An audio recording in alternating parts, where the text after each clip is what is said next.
आज मैं आपको एक अनोखी रहस्यमय कहानी सुनाऊंगा। अगर आप चैनल पर नए हैं तो अभी सब्सक्राइब कर ले तथा कहानी पूरा देखें। अंत में एक अनोखा रहस्य छुपा है। धन्यवाद। तो सुनिए। बहुत समय पहले कैलाश के पास की एक गुफा में एक अत्यंत चमत्कारी दर्पण रखा हुआ था।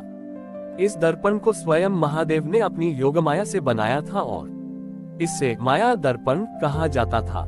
इस दर्पण की विशेषता ये थी कि यह किसी व्यक्ति का वर्तमान स्वरूप नहीं बल्कि उसके भविष्य का वह स्वरूप दिखाता था जो उसके वर्तमान अहंकार के कारण बनने वाला था।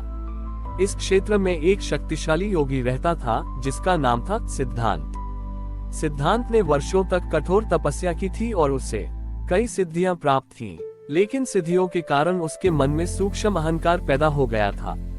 वह सोचने लगा था कि अब वह महादेव के समान ही शक्तिशाली है और उसे कोई पराजित नहीं कर सकता। एक दिन सिद्धांत को माया दर्पण के बारे में पता चला। उसने सोचा, ये दर्पण तो बेकार है। मेरी सिद्धियों के बल पर मेरा भाव छोटी ईश्वर निश्चित रूप से देवता तुल्य होगा।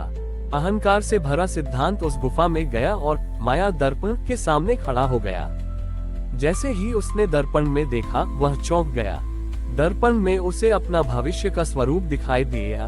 वह कोई शक्तिशाली योगी नहीं था बल्कि एक कमजोर, वृद्ध और साधारण भिखारी था जिसके हाथ में एक टूटा हुआ कटोरा था और वह अपनी सिद्धियों को भूल चुका था। उसके चेहरे पर ज्ञान का तेज नहीं बल्कि दुख और पश्चाताप की छाया थी। सिद्धांत को विश्वास नहीं हुआ। ये झूठ है। मेरी तपस्या, मेरी सिद्धियां, ये सब व्यर्थ कैसे हो सकता है। उद्धरण चिन्ह। उसने अपनी सारी सिद्धियों का प्रयोग किया, दर्पण को तोड़ने का प्रयास किया, पर वह दर्पण अडिग रहा। गुस्से में आकर सिद्धांत गुफा से बाहर निकल आया और सीधे कैलाश पर्वत की ओर भागा। वहां उसने महादेव को गहरे ध्यान में पाया। सिद्धांत ने जोर जोर से चिल्लाना शुरू कर दिया, हे महादेव, आपने ये कैसा मायाजाल रचा है। मेरा अपमान क्यों किया। मेरा भविष्य एक भिखारी का कैसे हो सकता है। मेरी तपस्या और सिद्धियों का क्या मूल्य है। महादेव ने धीरे से अपनी आंखें खोली। उनकी आंखों में असीम शांति थी। महादेव ने शांत स्वर में कहा, ग्रेटर देन सिद्धांत, माया दर्पण झूठ नहीं बोलता। तुमने जो देखा वह तुम्हारा अहंकार है। तुम्हारी सिद्धियां तुम्हारी नहीं बल्कि मेरी कृपा से थी। लेकिन जब तुम्हारे मन में यह विचार आया कि तुम मुझसे बड़े हो तो तुम्हारा ज्ञान का स्रोत सूख गया। ग्रेटर देन, महादेव ने उसे एक महत्वपूर्ण सत्य समझाया। ग्रेटर देन, तुम्हारी सिद्धियां तुम्हें शक्तिशाली बनाती हैं, पर तुम्हारा अहंकार तुम्हें अंधा कर देता है। जिस भिखारी को तुमने दर्पण में देखा वह तुम्हारी अहंकार जनित चेतना है। जब तुम्हारे भीतर अहंकार आता है तो तुम अपनी शक्तियों का दुरुपयोग करते हो। शक्तियां नष्ट हो जाती हैं और अंततः तुम एक ऐसे व्यक्ति बन जाते हो जिसके पास ज्ञान तो था पर उसने उसे गंवा दिया। ग्रेटर देन, महादेव ने सिद्धांत को अंतिम मौका दिया। ग्रेटर देन, तुम्हें अपनी सिद्धियों को त्यागने की जरूरत नहीं है सिद्धांत। तुम्हें केवल अहंकार त्यागने की जरूरत है। जाओ, माया दर्पण के सामने फिर से खड़े हो, पर इस बार शून्य मन और विनम्र हृदय के साथ। यदि तुम अपने अहंकार को शून्य कर दोगे तो तुम्हारा भविष्य बदल जाएगा। ग्रेटर देन, सिद्धांत को अपनी गलती का एहसास हुआ। वह तुरंत वापस गुफा की ओर भागा। वह दर्पण के सामने खड़ा हुआ और उसने अपने मन के भीतर से अहंकार की हर एक भावना को जड़ से उखाड़ फेंका। उसने अपने मन को पूरी तरह विनम्र और शून्य कर दिया, ये स्वीकार करते हुए कि वह केवल महादेव का एक उपकरण है। जब उसने फिर से दर्पण में देखा तो उसे अपना भविष्य का स्वरूप एक प्रसन्नचित, ज्ञानवान और करुणा से भरे योगी के रूप में दिखाई दिया जो लोगों की निस्वार्थ सेवा कर रहा था।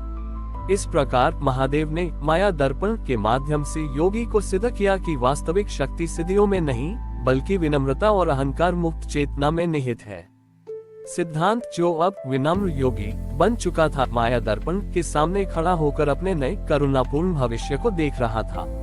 उसके हृदय में परम शांति और महादेव के प्रति अगाध कृतज्ञता थी। उसने तुरंत गुफा से बाहर आकर महादेव के चरणों में अपना सिर रखा। हे करुणा के सागर, आपने मुझे मेरी सबसे बड़ी शत्रु, मेरी अपनी अहंकार रूपी छाया से बचाया। अब मेरी सिद्धियां केवल आपकी सेवा के लिए समर्पित हैं। मैं इस ज्ञान का क्या उपयोग करूं? उद्धरण चिन्ह। महादेव ने उसे प्रेम पूर्वक उठाया और कहा, ग्रेटर देन विनम्र योगी, तुम्हारा मार्ग अब सिर्फ तपस्या का नहीं बल्कि परख का है। माया दर्पण की आवश्यकता केवल तुम्हें ही नहीं बल्कि इस संसार को है। लोग अक्सर अपनी शक्ति, धन या सुंदरता पर घमंड करके अपने भविष्य को दूषित कर लेते हैं। वे नहीं जानते कि उनका अहंकार के अंधकार में गर्त की ओर ले जा रहा है। ग्रेटर देन महादेव ने उसे एक नया दायित्व सौंपा। ग्रेटर देन आज से तुम माया दर्पण के रक्षक बनोगे। जो भी व्यक्ति अपनी शक्ति या ज्ञान पर अभिमान करे उसे तुम इस गुफा तक ले आओगे। उन्हें दर्पण में उनके अहंकार जनित भविष्य का दर्शन कराओगे और फिर उन्हें दूसरा अवसर दोगे कि वे अपने अहंकार को त्याग कर एक उज्जवल भविष्य का निर्माण करें। ग्रेटर देन महादेव ने विनम्र योगी को एक विशेष वरदान दिया। ग्रेटर देन जब तुम किसी अहंकारी व्यक्ति को दर्पण के सामने लाओगे तो तुम्हें ये जानने की शक्ति मिलेगी कि उस व्यक्ति के अहंकार की जड़ कहाँ है। क्या वह असुरक्षा से उपजा है या केवल अज्ञान से। तुम उस जड़ को समझकर ही उसे सही मार्गदर्शन दे पाओगे। ग्रेटर देन विनम्र योगी ने ये दायित्व सहर्ष स्वीकार किया। कुछ समय बाद एक महान विद्वान जिसका नाम शास्त्रार्थ था अपनी अपार ज्ञान राशि पर घमंड करता हुआ कैलाश के पास पहुंचा। वह हर किसी को अपने ज्ञान से पराजित करता था और मानता था कि ज्ञान ही अंतिम सत्य है। विनम्र योगी उसे आदर पूर्वक माया दर्पण वाली गुफा तक ले गए। शास्त्रार्थ ने दर्पण में देखा। उसने देखा कि भविष्य में वह ज्ञान से शून्य एक पागल व्यक्ति बन चुका है जो अकेले जंगल में अपने ही शास्त्रों के पन्नों को फाड़ रहा है क्योंकि उसने अपने ज्ञान में करुणा को स्थान नहीं दिया था। भयभीत होकर शास्त्रार्थ कांपने लगा। विनम्र योगी ने महादेव के वरदान से तुरंत जान लिया कि शास्त्रार्थ का अहंकार उसकी असुरक्षा से उपजा है। उसे डर था कि कहीं कोई उससे बड़ा ज्ञानी न मिल जाए।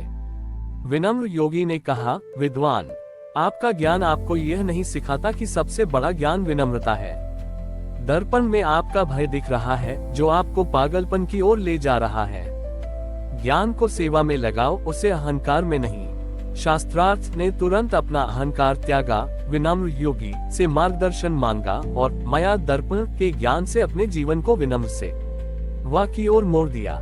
इस प्रकार माया दर्पण केवल भविष्य दिखाने का साधन नहीं रहा बल्कि यह अहंकार के शुद्धिकरण का एक तीर्थ बन गया जिसका मार्गदर्शन स्वयं महादेव के विनम्र योगी भक्त करते थे। हमारी और भी आध्यात्मिक एवं अनोखी कहानियां देखने के लिए हमारे चैनल पर जाएं तथा धार्मिक एवं पौराणिक अनोखी कहानियां हमारे चैनल पर है।